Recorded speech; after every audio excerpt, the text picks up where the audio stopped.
नमस्कार, मैं पत्रकार संदीप चौहान लेकर आया हूं इस हफ्ते की कुछ गर्मा गर्म ताजा तरीन खबरें जिन्हें जानना आपके लिए जरूरी है। तो सो रहे हैं तो जाग जाएं और अगर जागे हुए हैं तो सतर्क हो जाएं क्योंकि है क्रिप्टो की बात कॉइनेक्स के साथ। न्यूज नंबर 1, जेनेसिस भी बैंकरप्सी की तरफ चला, another one bites the dust. Crypto conglomerate digital currency group की subsidiary crypto currency lending firm Genesis global capital भी इस हफ्ते बैंकरप्सी के लिए फाइल कर देगी। अब इस बैंकरप्सी के पीछे कई रीजंस बताए जा रहे हैं, जिसमें से टॉप पर है United State Securities and Exchange Commission का Genesis and crypto exchange Gemini पर केस। अब दोनों पर जेमिनी के अर्न प्रोग्राम के थ्रू अनरजिस्टर्ड सिक्योरिटीज ऑफर करने के चार्जेस हैं। इसके साथ साथ जेमिनी के को फाउंडर कैमरन विंकलवॉस के अकॉर्डिंग जेनेसिस जेमिनी को $900 मिलियन ओ करता है, जो जेमिनी ने जेनेसिस को सेम प्रोग्राम के लिए लैंड करे थे। जेनेसिस के रफली $175 मिलियन के फंड्स FTX में थे, जो भी एक एडेड रीजन है जेनेसिस की बैंकरप्सी के लिए। न्यूज नंबर 2, ईरान और रशिया साथ मिलकर एक स्टेबल कॉइन बना रहे हैं। ईरान और रशिया ने एक नई क्रिप्टो करेंसी बनाने के लिए हाथ मिलाया। इस नई क्रिप्टो करेंसी का नाम होगा token of the Persian Gulf region. Central bank of Iran and Russian government साथ कोलैबोरेट करके इस नई क्रिप्टो करेंसी को लॉन्च करेगा, जो कि गोल्ड से बैक्ड होगी। अब बता दूं कि कुछ वक्त पहले तक मेजॉरिटी फिएट करेंसी या फिर पेपर करेंसी भी गोल्ड से ही बैक्ड होते थे। अब इस स्टेबल कॉइन को लॉन्च करने के पीछे का इंटेंशन फिएट करेंसी जैसे कि US डॉलर, रशियन रूबल और ईरानियन रियाल को क्रॉस बॉर्डर ट्रांजैक्शंस के लिए रिप्लेस करना है।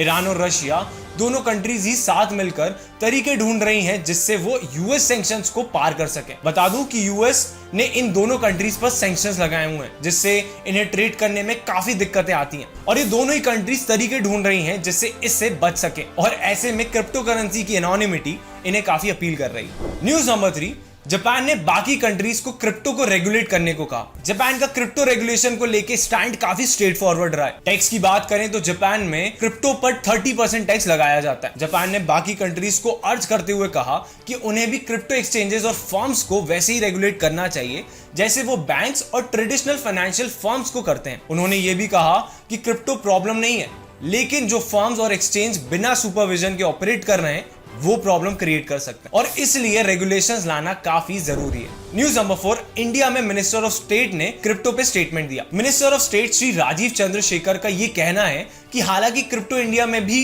इलीगल नहीं है, लेकिन अगर आपको कोई भी बाय या सेल करना है तो आपको RBI की LRS एलिजिबिलिटी को चेक कर लेना चाहिए। अब बजट सेशन भी बस आने को ही है, जिसमें ये पता चलेगा कि क्या क्रिप्टो टैक्सेस में कोई बदलाव आता है, क्या ट्रेडर्स और इन्वेस्टर्स को कोई राहत मिलती है या फिर नहीं। न्यूज नंबर 5, शिबा इनू के डेवलपर्स शिबेरियम लेयर 2 नेटवर्क बेटा लॉन्च करने वाले। ऑल्दो डेवलपर्स ने अभी तक कोई फाइनल डेट नहीं दी है और सारे सवालों का एक ही जवाब दिया है, soon. Dog theme token Shiba Inu के डेवलपर्स ने एक पोस्ट करके कम्युनिटी को अपकमिंग शिबेरियम के रिलीज के बारे में बताया। ये एक लेयर 2 नेटवर्क होगा जो कि इथेरियम मेननेट के ऊपर रन होगा। डेवलपर्स ने मेंशन करा कि इस नई अपडेट का गोल शिबा इकोसिस्टम इंफ्रास्ट्रक्चर को रिवोल्यूशनाइज करना है by removing barriers to entry for small transactions, upgrading the speed, allowing the development of decentralized applications and integrating non-fungible tokens। इस अपडेट में एक और स्पेशल बात है, इस अपडेट के साथ शिप टोकन बर्न भी आएगा।